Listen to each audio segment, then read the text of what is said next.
Erev Tov. Le Rabbi Yaakov nous enseigne un grand enseignement sur le mot Yaakov, sur le nom Yaakov, où il trouve 4 éléments qui composent les lettres du nom Yaakov. 4 éléments qui sont fondamentaux dans le travail d'Hachem, qui sont la source de tout notre travail. Ichud, c'est le Yud. Ain, Anava. Kuf, Gdusha. Bet, Bracha. Yud, le Ichud, l'unité d'Hachem. Chercher Hachem dans chaque chose que je fais. Dans la profondeur, le Rabbi Yaakov parle de l'unité d'Hachem dans les noms d'Hachem, la connexion des noms d'Hachem, mais ça c'est quelque chose qui est gardé pour l'élite de nos générations. Mais toujours est-il qu'au moins, chercher Hachem, l'unité d'Hachem dans chaque chose que je fais, chercher comment la chose que je fais apporte un apport à mon travail d'Hachem, ajoute un supplément, un bonus à mon travail d'Hachem. Je mange, je change un pneu, je travaille. Quel est le lien entre cette chose-là et mon travail d'Hachem? Rien qu'en faisant cette recherche, on le trouve en général, et c'est une vraie recherche qui doit être constante, c'est ça la force, la première lettre du nom de Yaakov.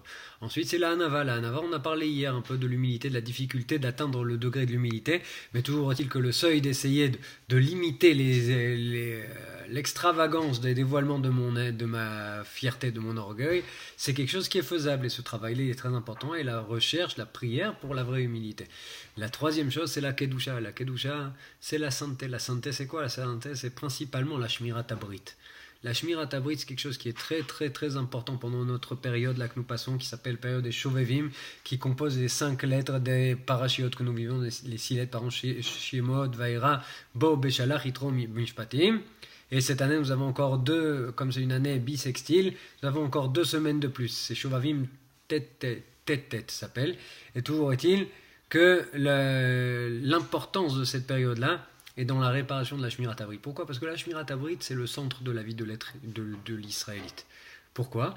La Shmirat Habrit représente fondamentalement l'emploi de toutes mes forces pour la volonté d'Hachem, pour un objectif, un vrai objectif, pas pour le perdre dans d'autres sens.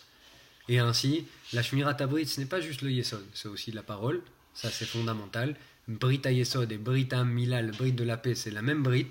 Et l'une dépend de l'autre. Si on trompe l'une, on va tromper l'autre aussi.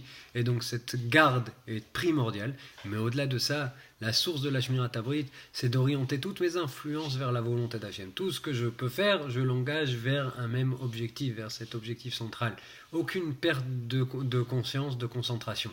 Et quand on se comporte comme ça, eh bien mes prières sont aussi concentrées. Ma kavana est dans la prière. Toutes mes actions sont concentrées. Mon étude de la Torah est dans les fondements de l'étude de la Torah. Les tzadikim se joignent à moi pour étudier la Torah. Leurs âmes se collent à moi et me dévoilent leurs secrets. La Shmirat Habrit, c'est le fondement de toute la Gdusha. Et la dernière lettre du nom de Yaakov, on dit Hud, Anava, Gdusha. La dernière lettre, c'est le Bet. Bet, c'est le bracha. Faire les brachot, bekavana, avec intention. Déjà les prononcer. Baruch, Ata, Hashem, Elokeinu, Melech HaOlam, She'akol Niya Bidvaro, ou tout autre bracha.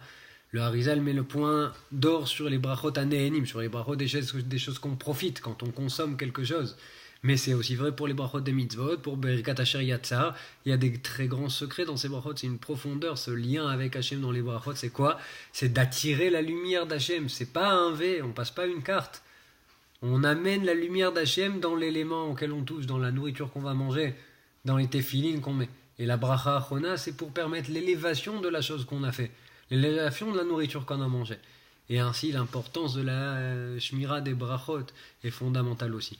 Et ces 4 lettres, la force de Yaakov et la force qui nous préserve de Paro. Là, dans notre paracha, on rencontre un Paro qui a oublié qui était Yosef. Pourquoi? C'est-à-dire qu'il ne voyait plus la shmirat habrit du peuple d'Israël. Comme Yosef est parti, la Shmirat Habrit s'est dégradée. Comme la Shmirat Habrit s'est dégradée, à ce moment-là, Paro, il peut se permettre toutes les extravagances qu'il a dans sa tête de dévoiler pour faire souffrir le peuple d'Israël, le peuple d'Hachem et la lumière d'Hachem. Et ainsi, c'est quoi la force de faire face à Paro? C'est vraiment de reconcentrer toutes nos forces vers l'objectif. Et c'est ça l'Elet Yaakov. Ichud, c'est chercher l'unité dans chaque chose. Concentrer toutes mes forces vers l'unité.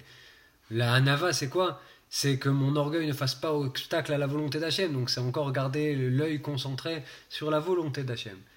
La Gdusha, on en a parlé, c'est la Gdusha Tabrit qui est l'essence de la préservation de la bonne direction des choses. Et la dernière chose, c'est la Bracha. C'est la force d'attirer la lumière de faire une bracha pour son objectif qui est d'attirer la lumière vers ce qu'on fait et pour permettre à la chose de s'élever aussi. Et c'est aussi important. Et quand on garde cet œil sur l'objectif, on met fin à tous les paros et on rapproche la Géoula. Et Bezrat Hashem, avec cette force-là, qu'on se transforme sur ce nom et sur les 4 lettres qui composent le nom de Yaakov et ce qu'il représente, on se rapproche grandement de la venue de notre Mashiach. Que des bonnes choses et à top.